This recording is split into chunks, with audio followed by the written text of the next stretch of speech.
estado en misa hace un momento o esta mañana. Hemos visto ese episodio tan precioso que narra el libro de Samuel, que es el que vamos leyendo ahora en la lección continua, de cómo elige Dios a David. Bueno, es decir, cuando lleguemos a ese momento de los libros proféticos y de los libros y las crónicas, resulta que el pueblo de Israel quiere tener un rey como los pueblos de alrededor. Y Dios le dice, bueno, pero si yo soy vuestro rey, nosotros queremos ser como los demás. Y empezó la cosa a complicarse. El primer rey, Saúl, ya estamos viendo que salió un poco rana. Y Dios dice, bueno, vamos a elegir a otro y habrá conflicto. Y es que en el raíz del conflicto está el pecado. En la raíz de todo conflicto está el pecado. El pecado es la desobediencia. Es decir, sobre el proyecto de Dios, el pecado es yo voy a mi proyecto. El seréis como dioses del libro del Génesis es lo que de alguna manera ese bajo continuo de la existencia de los hombres cuando no nos dejamos guiar por la fuerza, la gracia de Dios. Queremos ser Dios y señores de nuestra vida y, lo que es más grave, Dios y señores de la vida de los demás.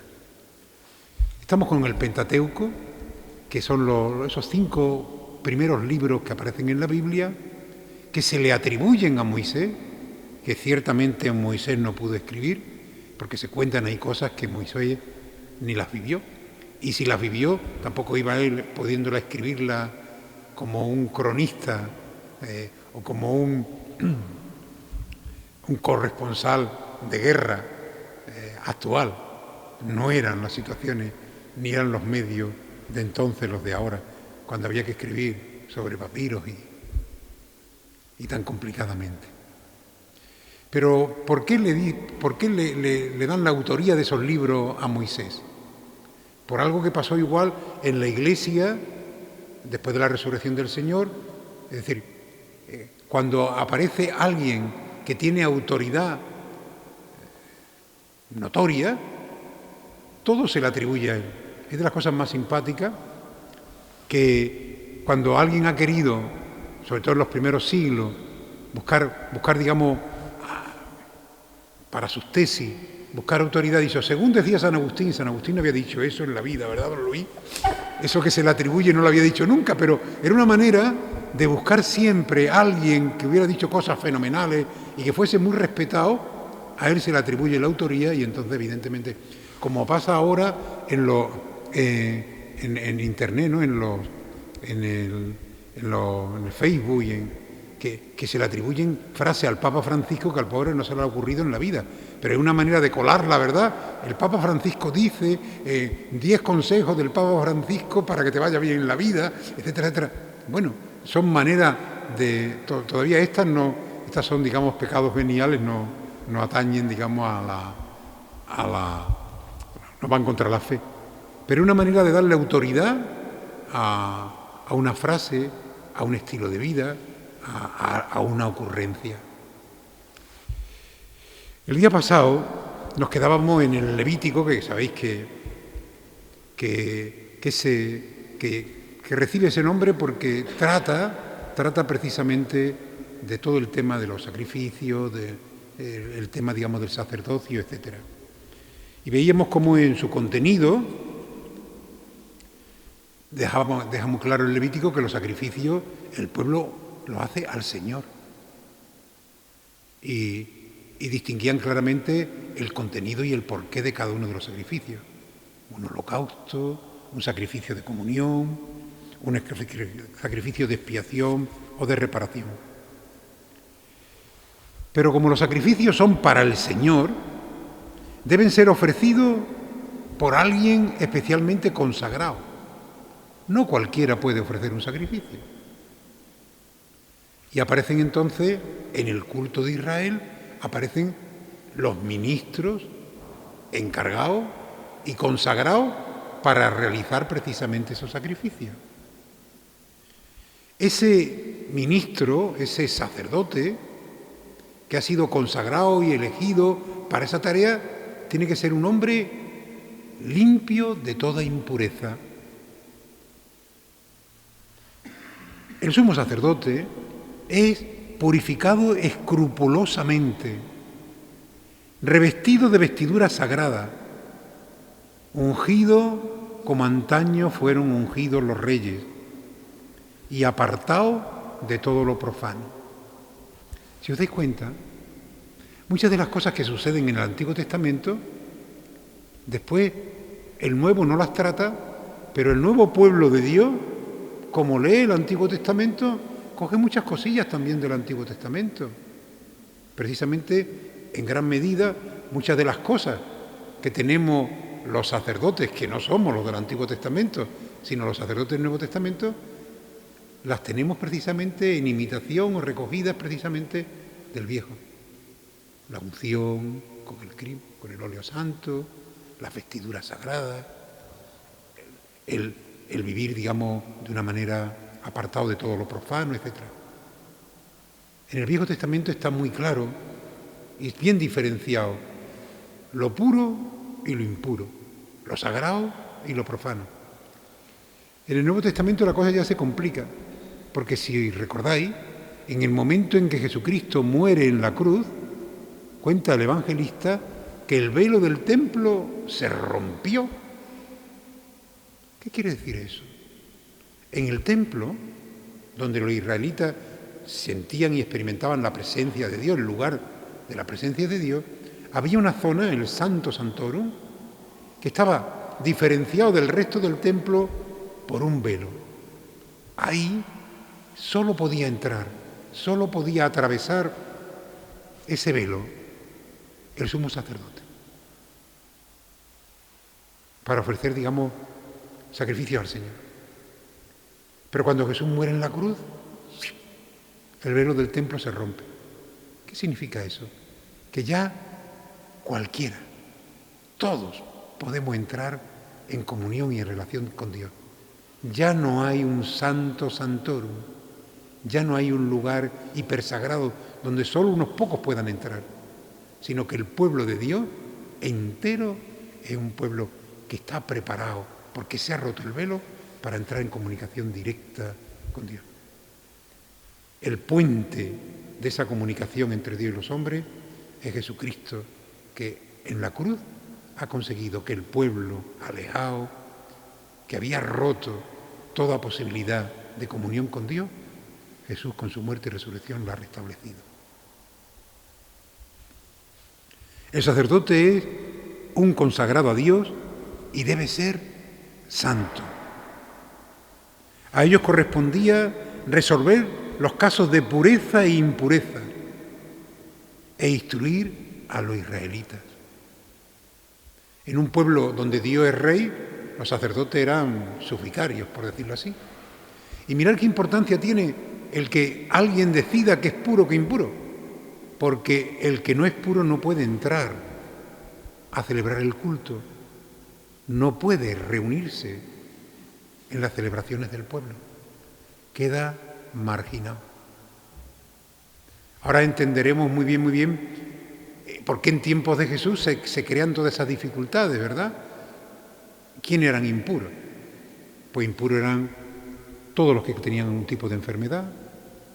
Impuros eran los paganos, los que no pertenecían al pueblo de Israel. Impura era la mujer en muchos momentos de su vida, especialmente, digamos, en el momento de la menstruación. Daros cuenta, cantidad de situaciones que provocaban impureza legal y que impedían que esa persona pudiera estar viviendo en la vida comunitaria. Por eso los leprosos, los enfermos, los endemoniados, eran todos, digamos, condenados a vivir fuera, digamos, de la comunidad.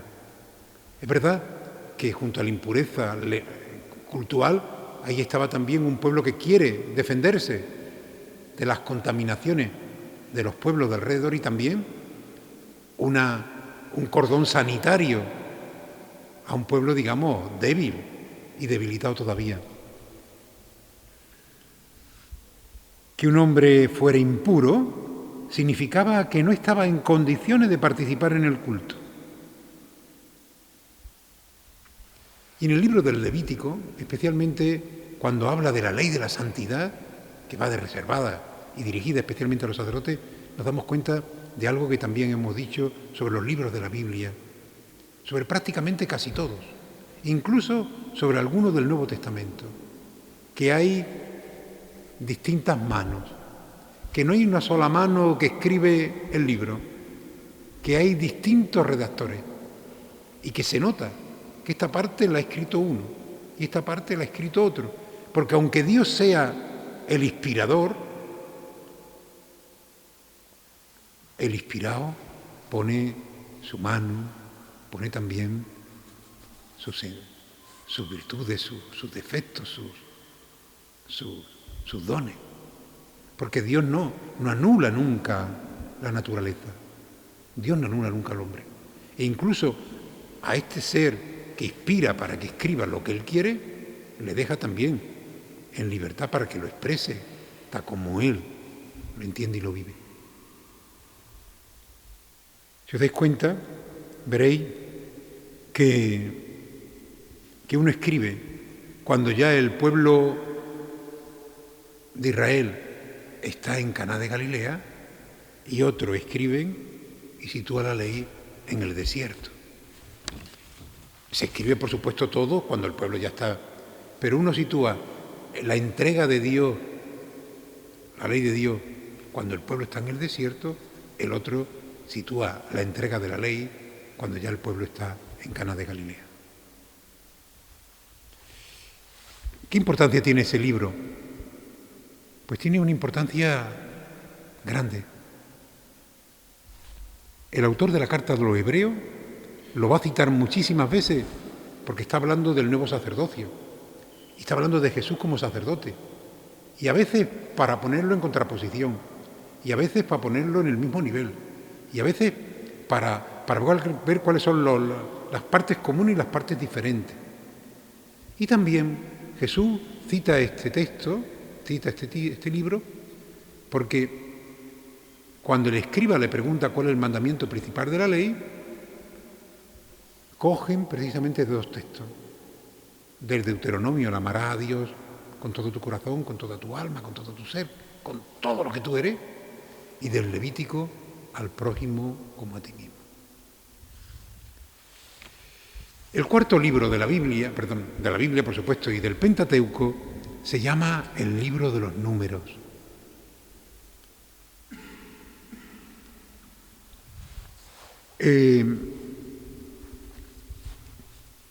Tanto el Éxodo como el Levítico habían dejado a Israel en el desierto del Sinaí, al pie de la montaña sagrada. Allí había entregado el Señor la alianza y la ley al pueblo. Allí se construye de una manera muy sencilla el primer santuario. Es decir, lo que pasa es que el pueblo es un pueblo peregrino, es un pueblo que todavía no puede construir nada estable. Todo lo que construye tiene que ser efímero para un momento. El primer templo es una tienda, es la tienda del encuentro.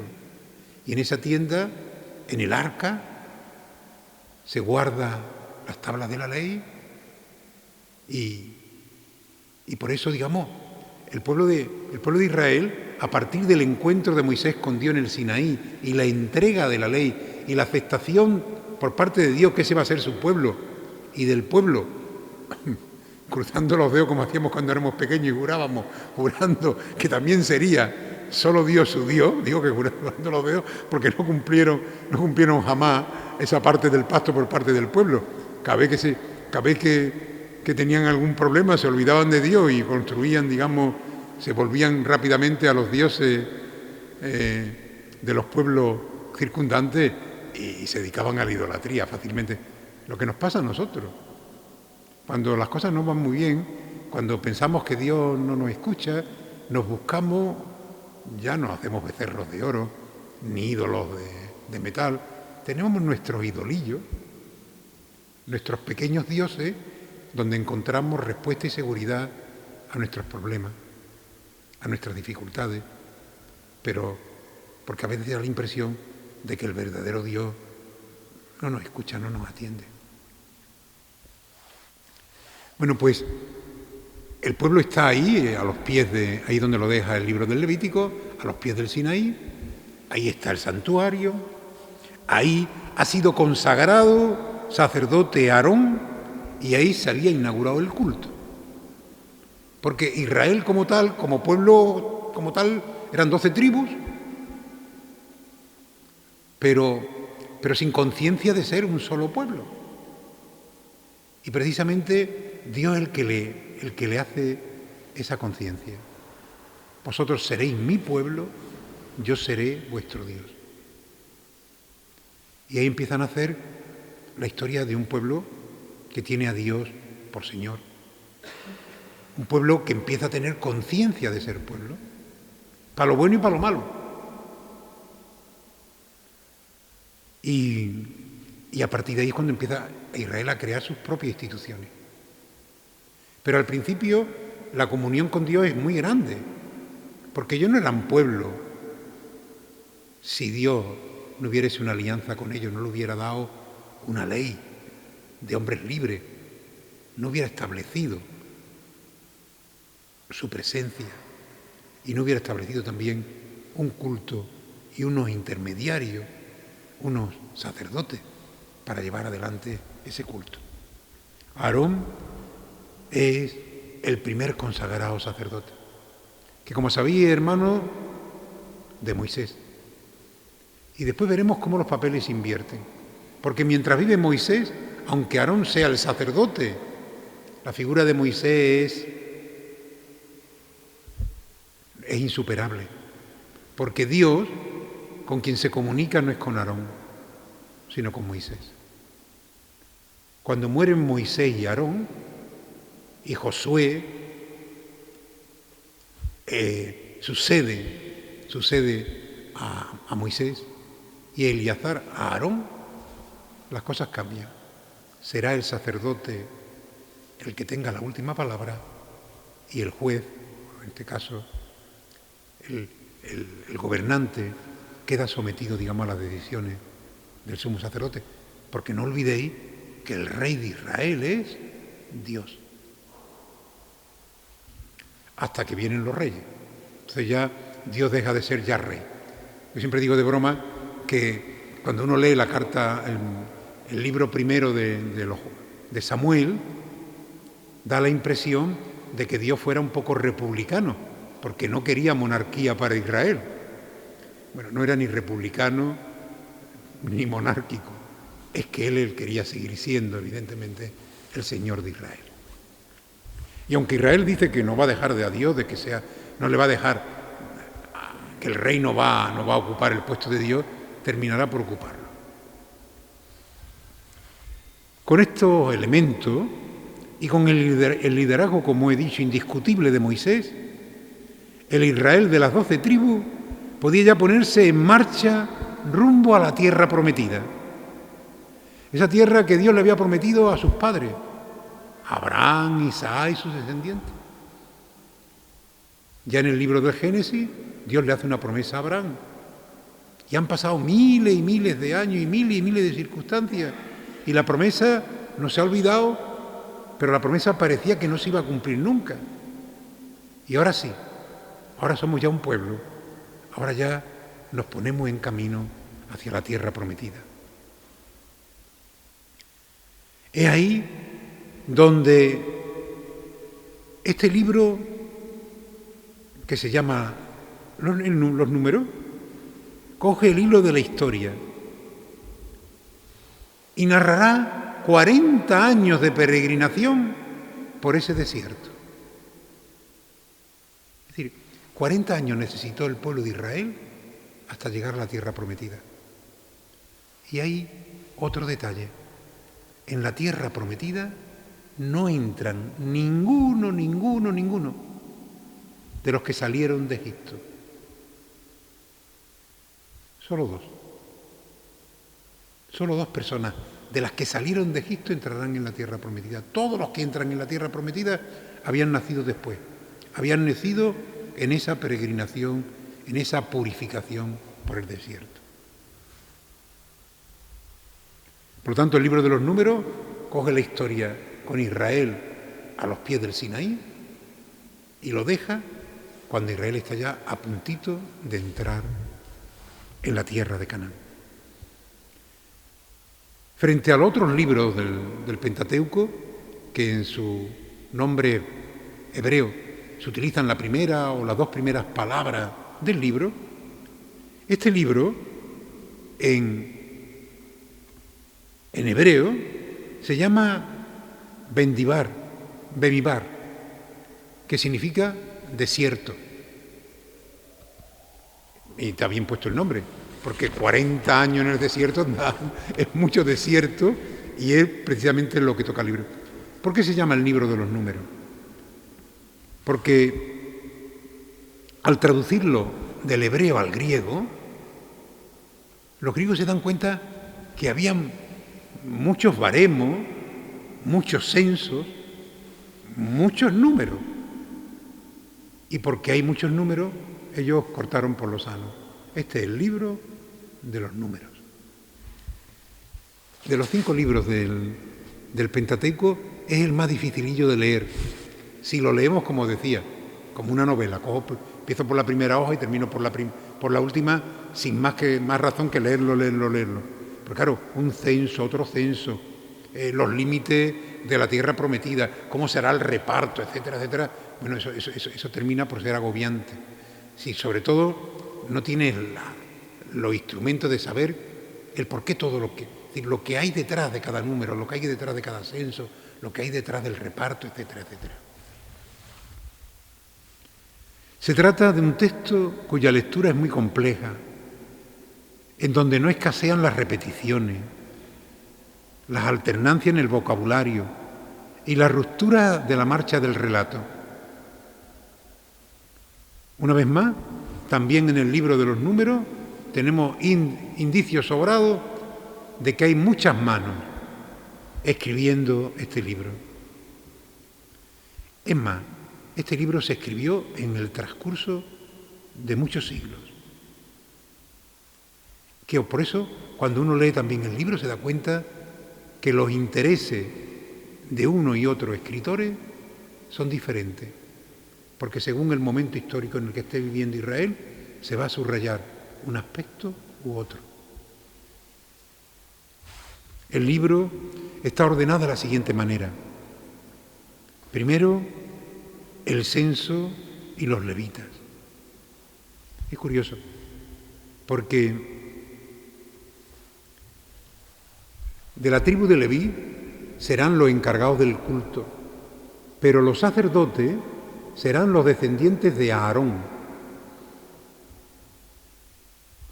Es decir, el primer sacerdote es Aarón y ya los descendientes de Aarón serán los sacerdotes. Los levitas serán los miembros de la tribu de Leví. Y ahora veremos por qué. En segundo, hay una serie de prescripciones, muchas, que ocupan el capítulo 5 y 6. El tercero, la ofrenda de los jefes y la consagración de los levitas. Lo cuarto, la Pascua y la partida. Es decir, a los pies del Sinaí celebran la Pascua y ahora comenzar la peregrinación por el desierto. En quinto lugar, las etapas en el desierto. En sexto, las normas sobre los sacrificios. En el séptimo lugar, ya casi la última etapa de Cadés, a Moab. En octavo lugar, unas disposiciones complementarias. Y en el noveno lugar, el libro deja muy claro incluso cómo hay que repartir el botín cuando se gane la tierra prometida.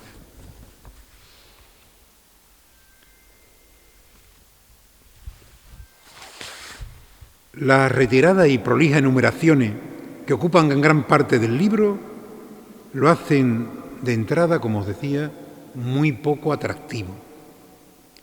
Y explica que es de los libros de la Biblia menos comentado.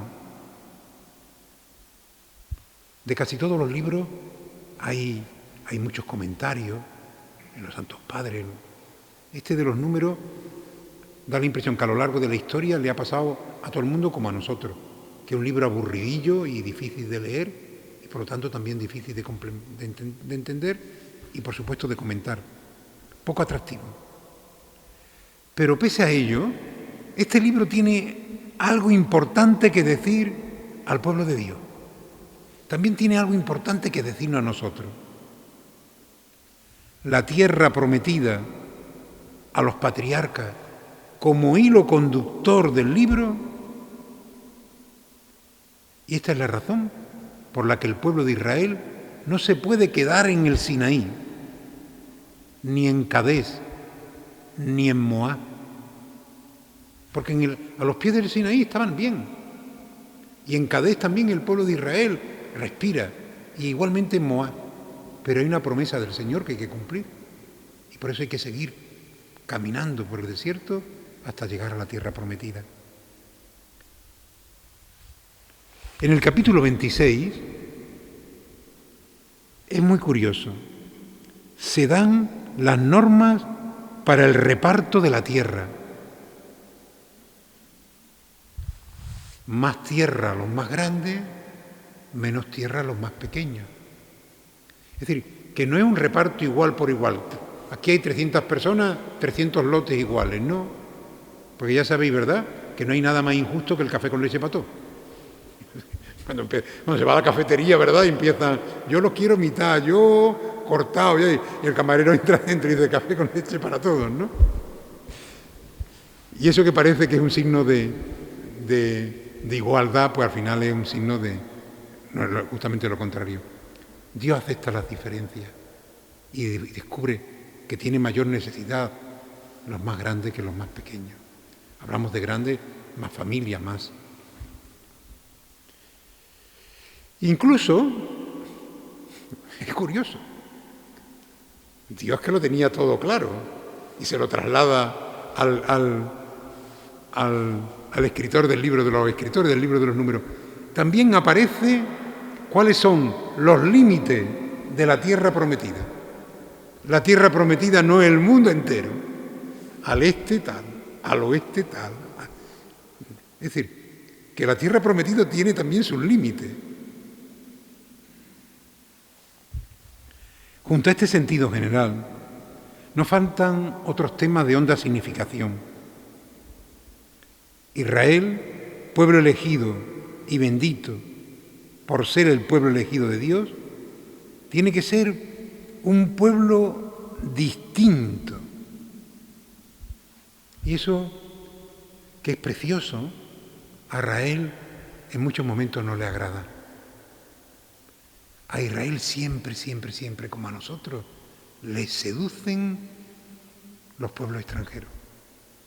Le seducen los oropeles y le deslumbran las riquezas y las grandezas de las culturas circundantes.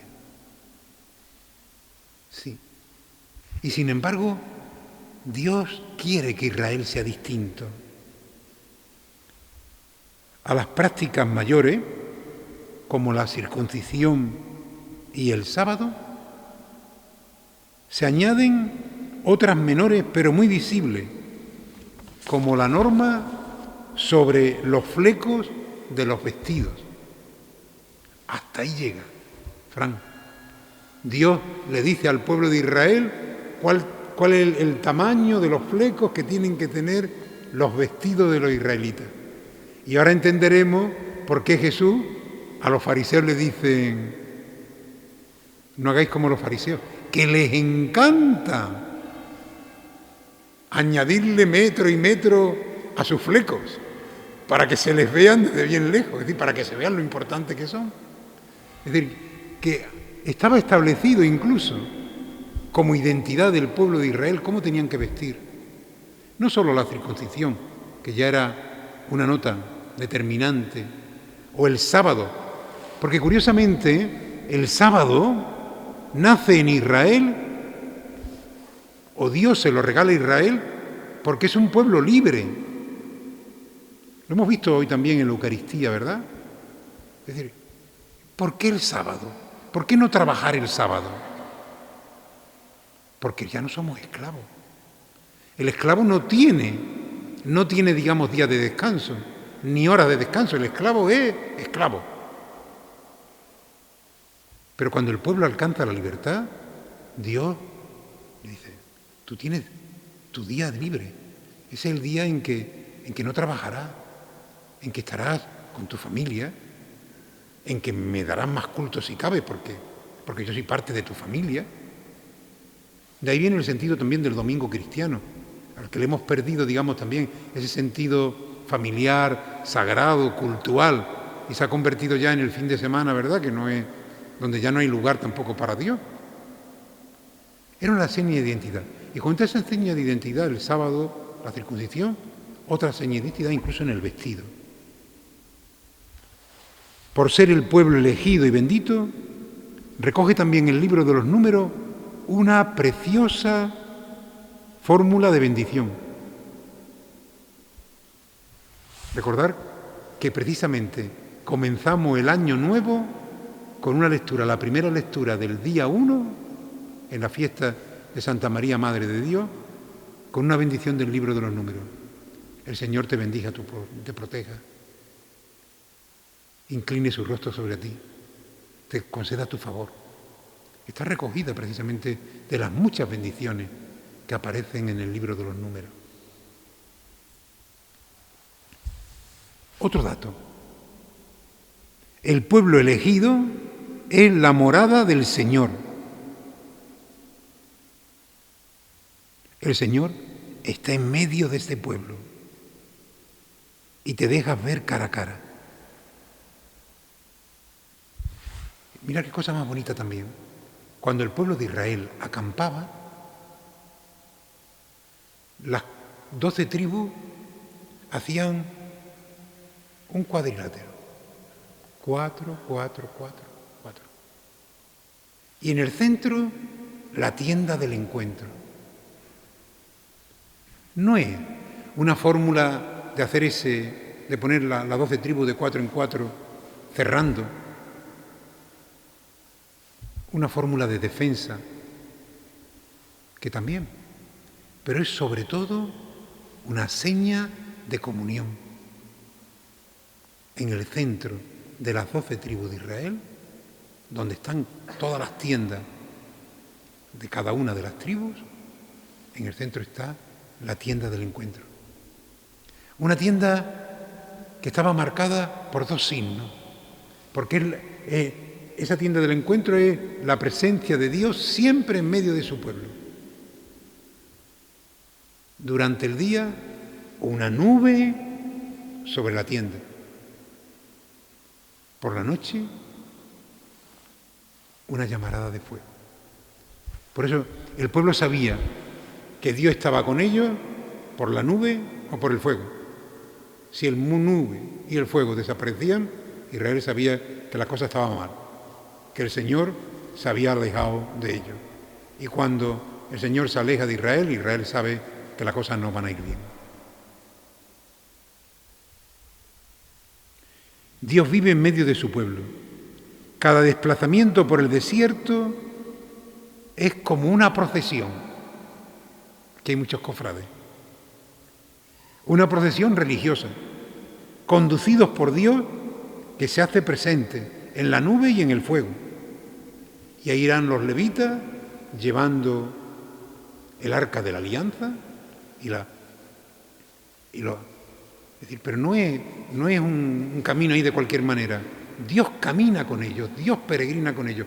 Por eso yo siempre digo que una procesión, sea cual sea, es siempre una peregrinación. Como Israel, con la tienda del encuentro. Ustedes llevan ahora una tienda del encuentro magnífica, maravillosa, la más importante, que es el Santísimo en la procesión sacramental, y después llevan unas imágenes que representan precisamente al Señor, y por eso la procesión también es una peregrinación. Y termino. El Señor es, por el ministerio de Moisés, el único rey de su pueblo. Israel no tiene más ley que la palabra del Señor. Dios ejerce su ley a través de Moisés, que es su vicario y su portavoz. Por eso, toda la legislación de Israel, aunque se haya formulado en tiempos muy diversos y escrita por escritores muy diferentes, algunos muy cercanos, más cercanos a nosotros, toda la ley y todo el Pentateuco se le atribuye, los israelitas se lo atribuyeron a Moisés. Moisés es el prototipo del profeta, pendiente siempre de la boca de Dios. Y como profeta le corresponde algo precioso: interceder por el pueblo. Y en eso no hay quien gane a Moisés. Se pasa la vida intercediendo por ese pueblo del que estaba él, ya vamos hasta la coronilla. Sus súplicas son modelos de oración apasionada y apremiante. Pero no se olvide, no se nos olvide que también nosotros por el bautismo somos profetas. Y a nosotros como Moisés nos tocan dos cosas. Una, estar muy atentos a la boca de Dios, a ver qué nos dice. Y segundo, interceder por el pueblo. A nosotros nos toca no juzgar y condenar a esta generación, sino rezar mucho, como hacía Moisés por su pueblo. Un pueblo desastroso, un pueblo alejadísimo, un pueblo frívolo, un pueblo que es idólatra, un pueblo pues por ese pueblo con pasión y con fe inmensa y con un corazón enorme, Moisés no deja de rezar a Dios y de interceder por él.